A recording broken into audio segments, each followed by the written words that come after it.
রাধে রাধে।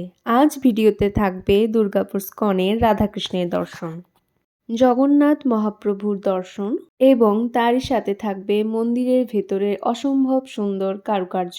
দিনটা ছিল 8ই মার্চ, অর্থাৎ আন্তর্জাতিক নারী দিবস। সন্ধ্যেটা কাটিয়েছিলাম দুর্গাপুরের সবচেয়ে শান্ত জায়গাগুলোর মধ্যে এটা হচ্ছে অন্যতম। বারবার এই একই জায়গায় আসতে মন হয়।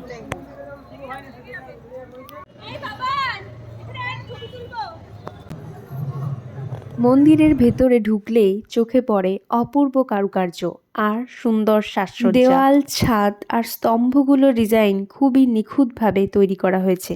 প্রতিটি জায়গায় ভক্তি আর শিল্পের এক অসাধারণ মিল দেখা যায়। এই সুন্দর কারুকার্যগুলো অনেকটা আগেকার দিনের মাটির দেওয়ালে আঁকা হতো, অনেকটা তারই আদলে তৈরি করা হয়েছে।